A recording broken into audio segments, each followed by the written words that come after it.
Hello friends, आज हम करेंगे करैक्टर स्केच ऑफ जेन आयर। तो शुरू करते हैं।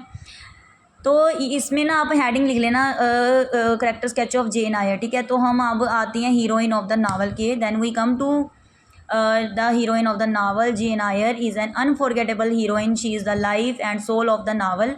अब देखो, ये जो जेन आयर है ये ना भूलने वाली हीरोइन है और ये लाइफ है, आत्मा है ये नावल की। शी डोमिनेट्स द नावल, मतलब ये पूरी छाई हुई है पूरे नावल में। She is the focus of our attention from beginning to end, even though certain other characters also attract our attention. तो ये हमारा मतलब फोकस करती है, हमारा जो ध्यान है अपनी तरफ बनाई रखती है शुरुआत से लेकर एंड तक, ठीक है। चाहे अपने द्वारा चाहे दूसरे करेक्टर्स के द्वारा अपने मतलब अट्रैक्ट करती है हमारा ध्यान।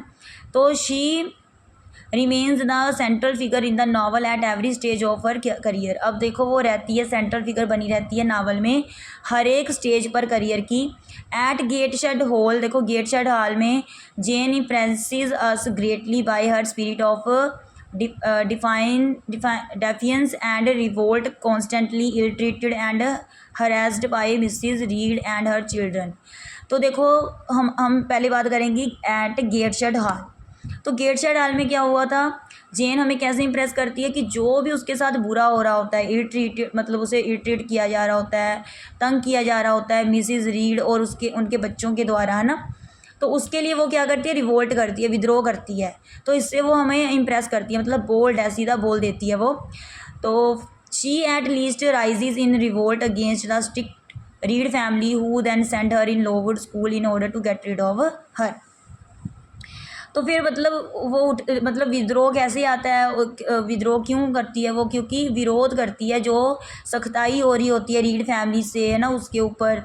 फिर उसे जो लोवुड स्कूल में भेजा जाता है निकालने के लिए घर से। At Lowood school Jane impresses us by her devotion to her studies.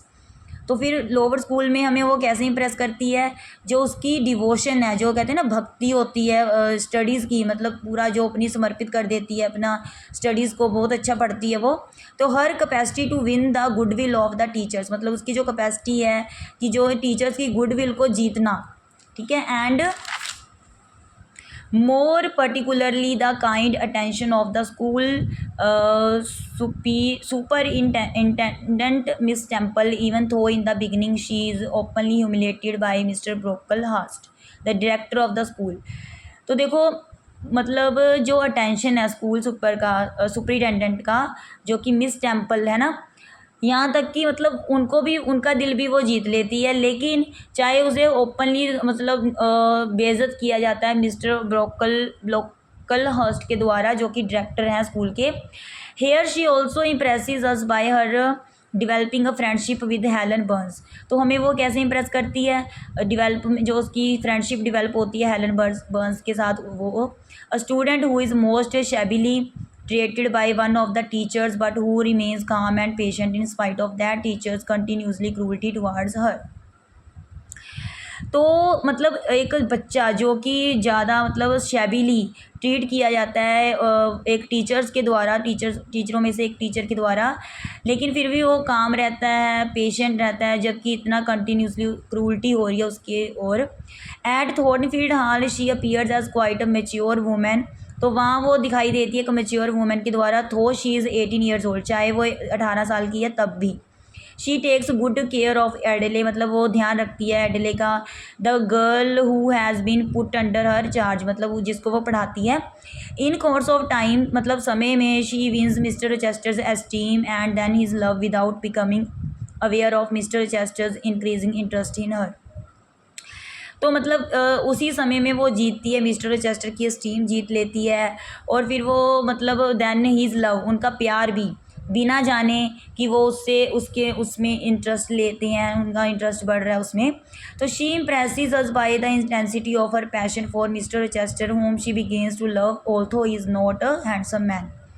तो इम्प्रेसिव करती है हमें वो, जो उसकी इंटेंसिटी है ना, पैशन है और मिस्टर चेस्टर के लिए, जो कि वो शुरू कर देती है उन्हें प्यार करना, चाहे वो हैंडसम आदमी भी नहीं है तब भी।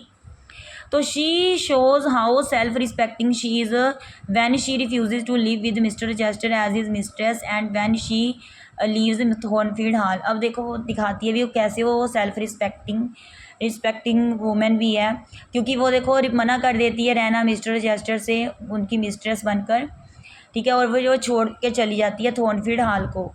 She impresses us again. अब देखो वो हमें फिर अगेन इम्प्रेस करती है मूर हाउस में। She refuses Saint John proposal of marriage because she has not forgotten mister Chester and her love for him. क्योंकि देखो वो मना कर देती है सेंट जॉन को, जो शादी का प्रस्ताव देता है उसे, तो क्योंकि वो भूल ही नहीं पाई, अभी तक भूल ही नहीं सकी वो मिस्टर चेस्टर को और उसका जो प्यार है उनके लिए उसको। She impresses us much more when she agrees to marry mister Chester when he has lost his eyesight and has also lost his left hand. तो मतलब वो हमें ऐसे भी इम्प्रेस करती है बहुत ज़्यादा जब वो सहमत हो जाती है शादी करने के लिए मिस्टर चेस्टर से, जबकि उनकी आई साइट लॉस्ट हो चुकी है और मतलब उनका एक हाथ भी चला गया है ना, फिर भी वो उनसे शादी करने के लिए तैयार हो जाती है। इन शॉर्ट, छोटे शब्दों में, she is a highly intelligent, bold, open hearted women. तो हम कह सकते हैं कि वो एक बहुत ही होशियार, इंटेलिजेंट है ना, बोल्ड एंड नीडर है और ओपन, जो उसका ओपन हार्टेड वूमेन है, ठीक है। तो ये था जेन आयर का character sketch, very important question है ये। थैंक्स।